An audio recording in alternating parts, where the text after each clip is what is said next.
Hai Nakama Squad, kembali lagi bersama Nakama Aquatics. Akhir-akhir ini, Indonesia kedatangan penduduk baru asal luar negeri. Alih-alih membawa untung, malah bikin ekosistem kita buntung. Loh, kok bisa buntung? Gini-gini, jadi pendatang ini disebut sebagai spesies invasif.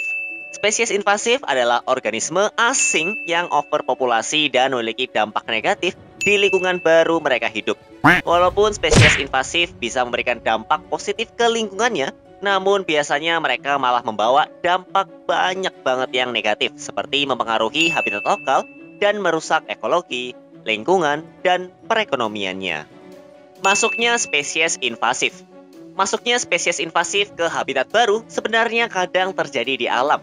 Contohnya seperti kelompok berang-berang yang menghuni ke perairan baru dan menghabiskan ikan yang ada. Namun untuk sekarang, peran manusia dalam menyebarkan spesies invasif tersebut secara cepat berskala besar dan dalam area yang lebih luas dibandingkan proses dari alam, membuat manusia menjadi agen penyebaran spesies invasif. Baik sengaja maupun tidak disengaja, manusia telah menjadi agen penyebaran spesies-spesies invasif mulai dari masa migrasi prasejarah, masa penjajahan pada abad pertengahan, dan masa perdagangan internasional setelah Perang Dunia Kedua. Hari ini, ekonomi berperan banyak dalam menyebarkan spesies invasif. Seperti apa ya contohnya? Ikan tilapia. Kamu tahu ikan tilapia kan? Tilapia atau nila dan mujair adalah penyebutan untuk ratusan spesies ikan siklit dari Coelentinae, Cotoptilidae, Heteroleptinidae, Oreochromin, Pelmatolin, dan Tilapine. Tilapia adalah ikan air tawar yang menghuni perairan berarus lambat dan kadang bisa ditemukan di air payau.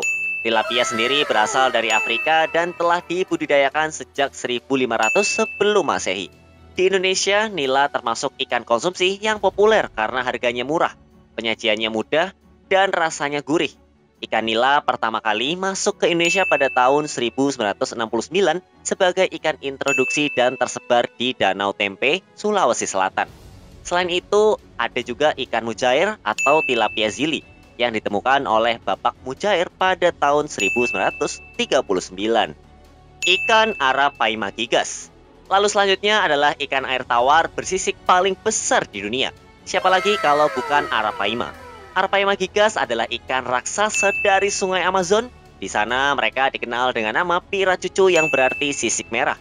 Mereka bisa tumbuh hingga panjangnya 3 meter dengan berat 200 kg. Bahkan ada catatan panjangnya sampai 4,5 meter. Wow, gede juga ya. Mungkin seperti kos-kosan kita tuh dari segi panjangnya. Di Amazon sendiri, mereka merupakan ikan yang dipancing untuk dikonsumsi. Biasanya sih dagingnya dimasak seperti steak gitu. Jadi lapar deh.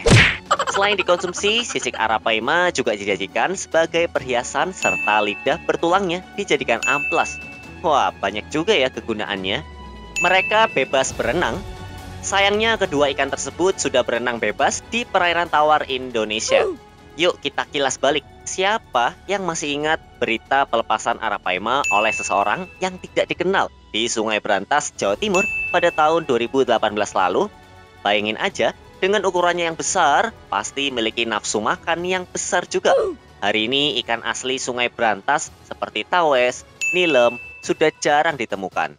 Terbayang dong kalau ikan lokal dihabiskan oleh Arapaima. Dan juga karena Arapaima ikan asing, bukan tidak mungkin nelayan yang biasa memancing di Sungai Berantas akan celaka ketika bertemu ikan Arapaima. Loh, kok bisa celaka? Jangan salah loh. Walaupun ukurannya besar, namun Arapaima bisa loncat dari air dan menabrak apapun yang ada di depannya. Meskipun dia tidak tipenya itu menggigit gitu. Tapi bayangin aja sendiri, rasanya kalau tiba-tiba ditabrak oleh ikan yang panjangnya 2 meter dan beratnya 80 kg. Karena memang yang berbahaya dari Arapaima itu sebenarnya lebih ke libasan ekornya. Tilapia berkembang. Tilapia sendiri dengan kepopulerannya di dunia kuliner juga membuat orang lengah dengan statusnya sebagai spesies ikan invasif. Cerita Pak Mujair yang menemukan ikan mujair lalu menernakannya banyak membuat orang beranggapan bahwa ikan tersebut adalah ikan lokal loh. Di luar negeri sana seperti Amerika dan Australia, mereka sudah dihitung sebagai hama karena merusak ekosistem lokal. Apa sih yang mereka lakuin? supaya sampai membuat ekosistemnya itu rusak. Tilapia biasanya tumbuh besar dengan cepat sehingga bisa berkembang banyak banget dan lebih cepat juga dibandingkan ikan lokal.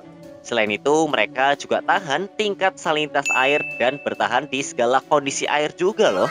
Cara mereka memakan dan juga mengaduk perairan dasar menimbulkan naiknya sedimen yang menghalangi sinar matahari sehingga tanaman air tidak bisa berfotosintesis. Jadi mending mana? Jadi lebih mending mana? Melepas 100 tilapia atau satu arapaima? Jawabannya adalah nggak ada tuh mending. Mendingan melepas ikan lokal deh. Melepas ikan-ikan asing ke ekosistem lokal berpotensi menimbulkan banyak kerugian baik secara ekonomi ataupun juga ekologi. Masih nekat juga untuk melepas ikan.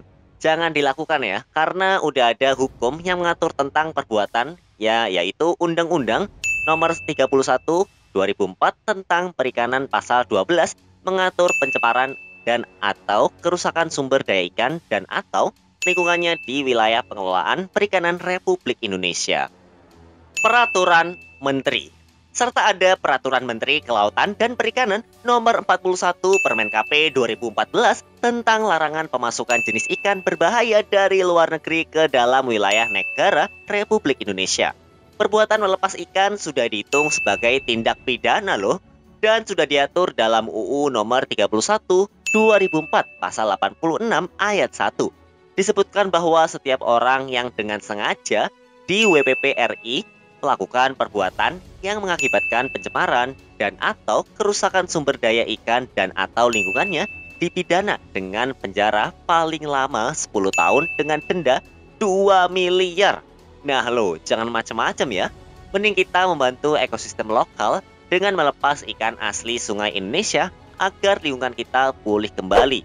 Nah, jadi itu dia melepas ikan nila atau melepas ikan arapaima.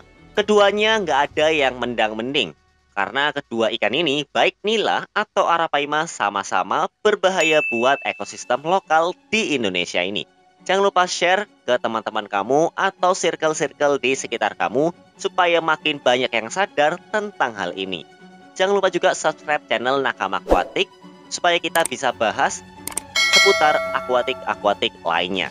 Sampai jumpa di video-video Nakama Aquatic selanjutnya ya. Dah.